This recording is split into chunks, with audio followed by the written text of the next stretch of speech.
Hey, what's up everyone? This is Silver Slayer and welcome to your daily silver stacking video. Thank you for tuning in. And when I say thank you, I genuinely mean that from the bottom of my heart. You want to know something? This is crazy. So YouTube has an analytics page. It shows everything, right? It shows everything. How many clicks you get per minute. It shows what the average length of each viewer watches your videos, shows everything. Last month, the month of August, was the best performing month my channel has ever had since I started posting videos in 2015. Last month was the most views I've ever had, the most subscribers I've ever gained, the most engagement, the longest watch time. Last month was it. Almost 500,000 views in the month of August alone. Almost 500,000 views. And that's all you. That's not me. I'm not clicking my videos 500,000 times. That's you all watching, engaging, and supporting this channel. I honestly cannot thank you all enough, and the support is insane. It also shows how the silver stacking community is growing faster and stronger than ever. But I want the month of September to be even bigger. Let's beat that. Let's beat that. And let's just keep growing as a community. I mean, it's obvious that people are tuning in. Silver is getting bigger. The government, the dollar is getting exposed. And it's all leading to one thing: higher silver prices. And this article was written today, September 6th. And what does it say? The stage is set for higher silver prices. Ladies and gentlemen, the stars have aligned. The perfect storm is here. The floodgates have opened. All we got to do, sit back, relax, kick your feet up, grab some popcorn, and watch it all unfold. I'll tell you one thing, and I can guarantee silver stackers always get the last laugh. You want some proof? You want some validation? Listen to this. Silver is uniquely placed as a future-facing precious metal. The precious metal sector has faced a range of headwinds in recent months, to say the least, from the prospect of higher nominal U.S. rates to shifting investor sentiment as the global economic recovery progresses and stock markets hit record highs. These short-term factors have put pressure on precious metals and the miners, but belie the strong macroeconomic undercurrents which point to higher gold and silver prices ahead. The recently released second quarter of these 2021 results show precious metals miners encouraging. Performance has continued, with the trends of margin expansion and increasing shareholder returns indicating a positive outlook for silver equities. See, gold often dominates these analyses regarding these outlook for precious metals. However, a sector specialist, we consider that silver and silver miners present a particularly compelling opportunity at present. And that is given stocks hitting record highs. That's also going against economic recovery progressing. That should shut silver down. That should make silver diminishing and the price de-escalating, and it should be down bad. But it's looking like the future seems brighter than ever. Ladies and gentlemen, there's a reason why my name is Silver Slayer, not Gold Slayer. There's a reason why my name is Silver Slayer and not Gold Guy, not Gold Guru, not Bitcoin Boy. There's a reason for that. There's a reason why all you stack silver and not gold or copper, and I can guarantee we all have the same reasoning. Gold often dominates, regarding the outlook for precious metals. However, a sector specialist, we consider that silver and silver miners present a particularly compelling opportunity at present, not gold.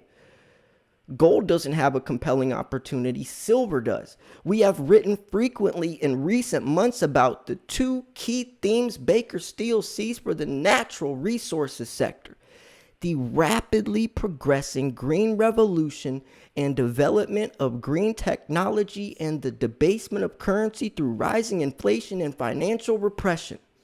Woo! Man, say that 3 times fast to someone who's investing into stocks. Silver is central to both themes. Precious metals are the ultimate hard asset. If you can't hold it, you don't own it, offering protection from inflation or yet hyperinflation. Yet silver also has strong green credentials, which are yet to feed into prices due to its growing use in the clean energy revolution, right? Yet to feed into prices.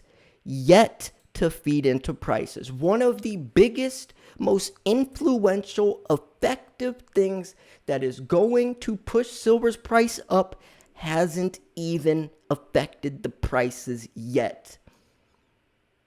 Wow. Due to its growing use in the clean energy revolution, and with the recent sell-off having sent silver prices and miners' valuations to an 8-month low, we believe the silver sector is poised for a period of recovery in the coming months, as well as offering leverage to the longer-term upcycle in precious metals and the rapid growth of green industries. Let me show you something. I made a video on this the other day. I swear I always say that. Some article brings up a point or says something and I'm like, yeah, I just made a video about that the other day.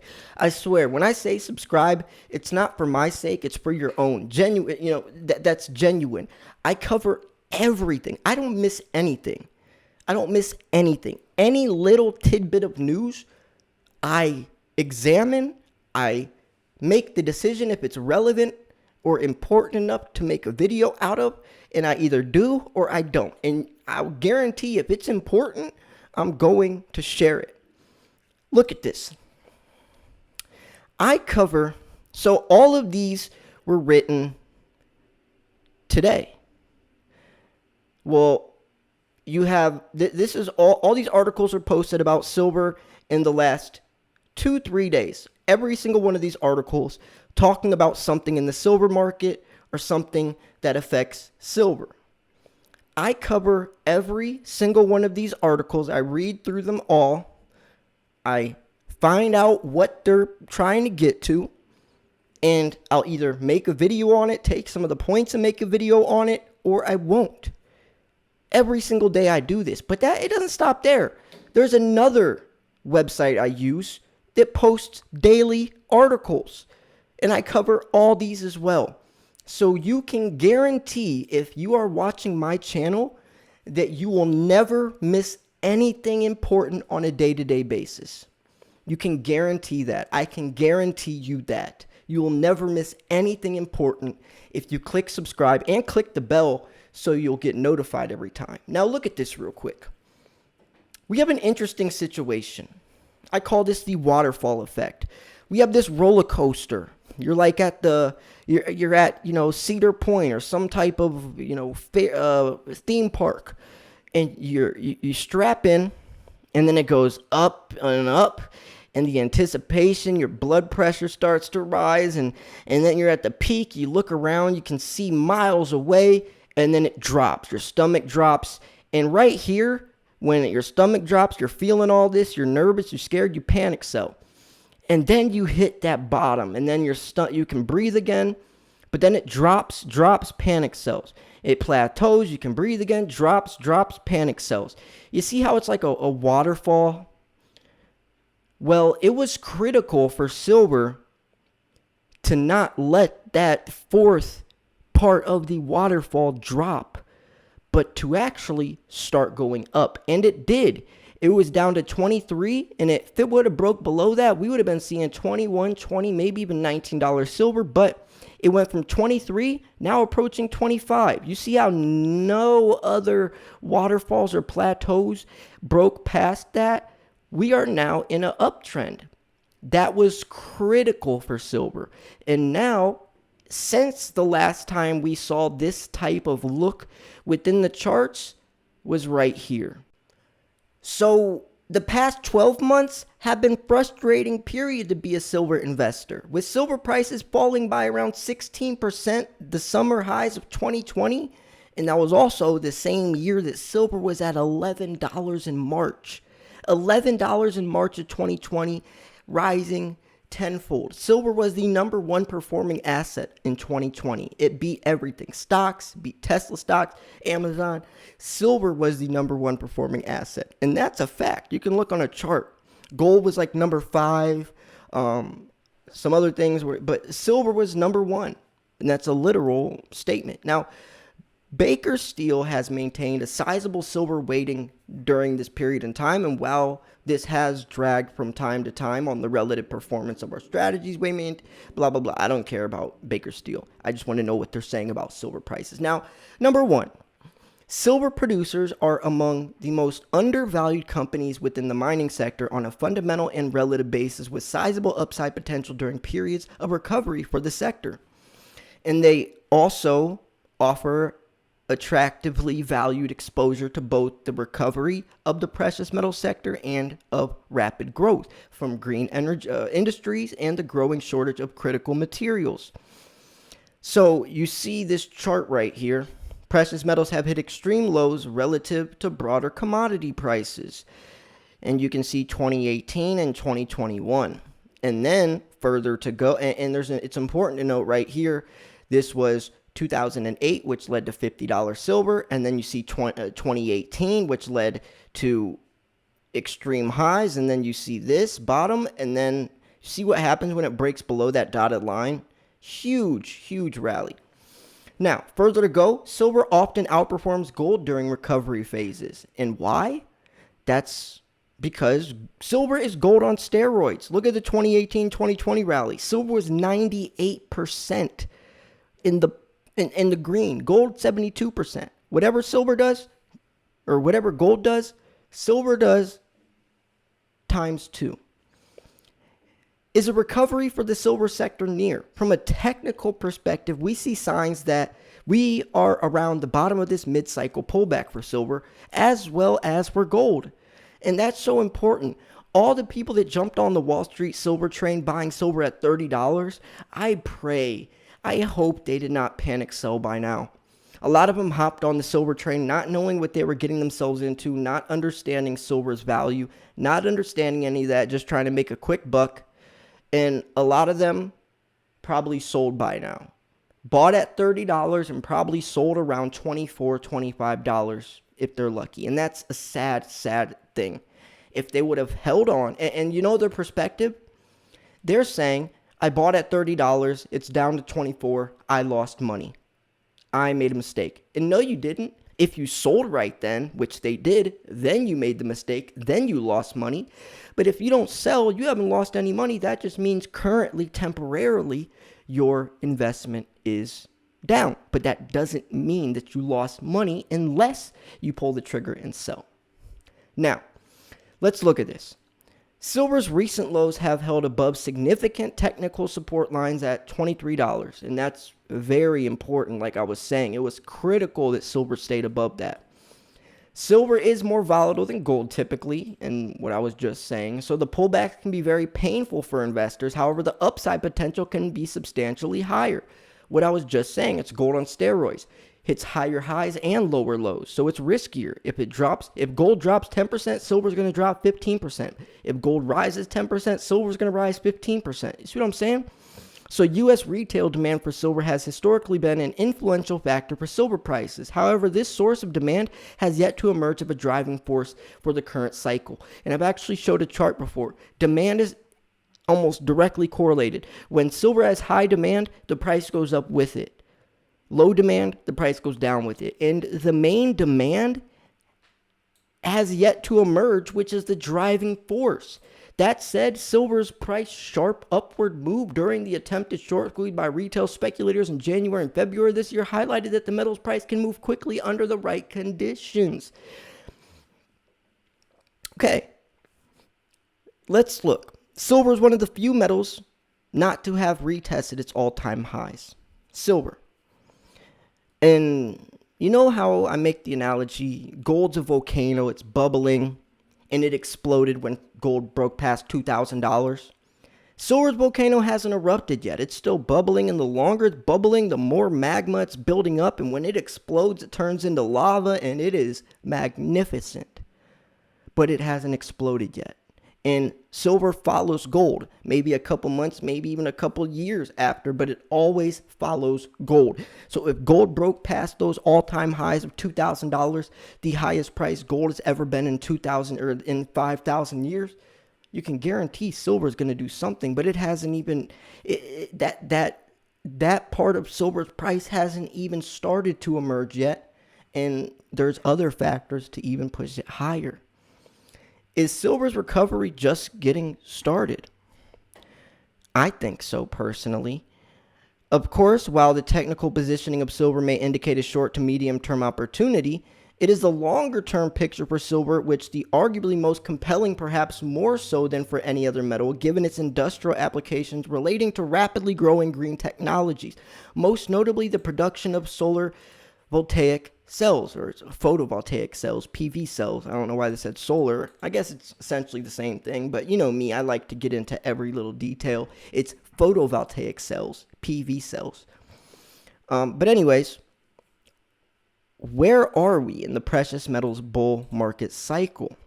Well, they go into debt expansion, blah, blah, blah, fiat currency debasement, right? Gold made new highs in 2020, which I just mentioned, breaking past $2,000. Silver has made encouraging gains since the lows in the middle of last decade. Despite the sector's progress in recent years, we believe silver's recovery may be just getting started, what I was just saying. Isn't that crazy? Like, I haven't read all this, but everything I say, they say right afterwards. It's just funny. Like, I could be writing these articles myself, but at least I would get the words right, not solar voltaic cells. I'm just kidding. I'm just kidding. I know a lot, but a lot of people know a lot more than I do, and I'm sure a lot of people watching this video right now, hearing me speak, know a lot more than I do too. Definitely not the smartest guy in the room. I just make videos talking about what's happening in the silver market, and I share my opinions on it. Doesn't mean I know everything, though, because I definitely don't. So, historically, when gold makes new highs, so does silver. So, the very fact that silver has not yet retested its all-time highs in the cycle itself, indication that there's much more to come from the metal. What I was just saying. I literally was just saying that. Gold broke past all-time highs, and silver hasn't tested that, which is an indication there's much more come for the metal. The volcano of silver hasn't erupted yet. So, that's a great indication that when it does, it's going to blow, since it also is building up more steam. That's crazy. I swear, like, everything, and I do this with every article I cover every day. Like, I'll say something and they say it afterwards.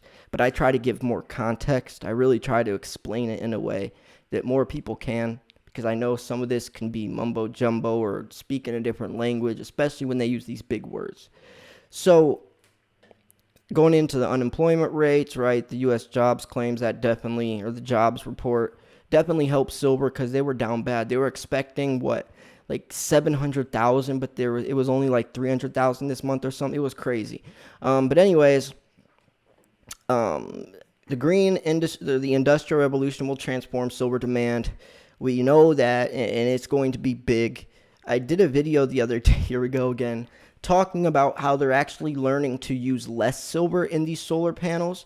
I think it's currently around like 300 milligrams, but they're trying to get it down to 150 milligrams per solar panel.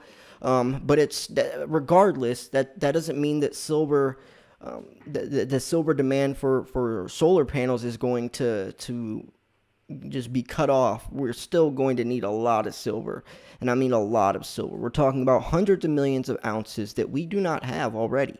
I mean, the U.S. Mint's already having trouble minting 13 million American Eagles.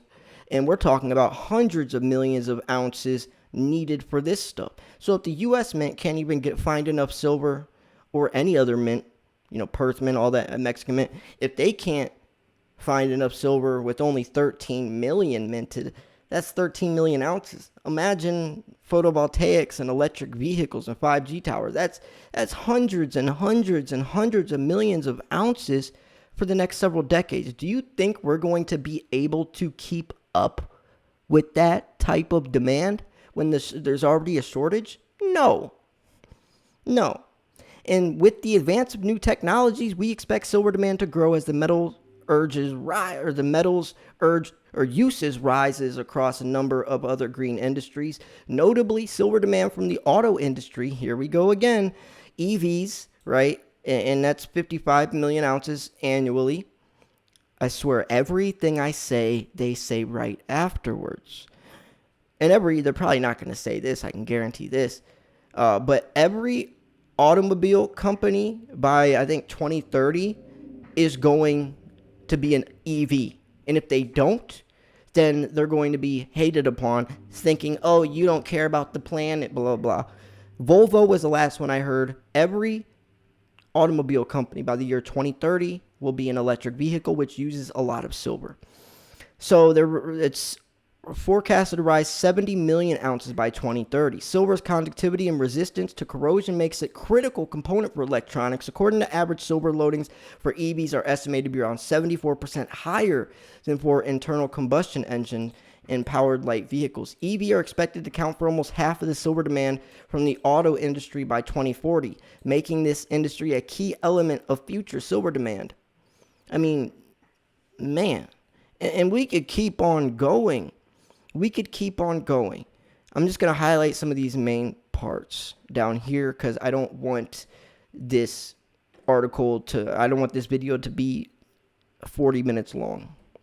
If you've been watching till now, I cherish you. Pat yourself on the back. Most people clicked off this video within the first 2 minutes thinking they know everything, thinking they don't need to know anymore. And I can guarantee the people that are still watching this video, if you're hearing me tell you this right now, I can guarantee your strategy is a lot more solid, and that translates to other areas of your life. I can guarantee, because you wanted to soak up every piece of information. You didn't think you were the smartest guy in the room. You didn't click off this video saying, oh, I don't need to know any of this, right? It really does show a lot about you, and I thank you. Pat yourself on the back too, though. It's impressive if you stuck around this long. It is a lengthy video, but it's just that's really good though, because knowledge is power.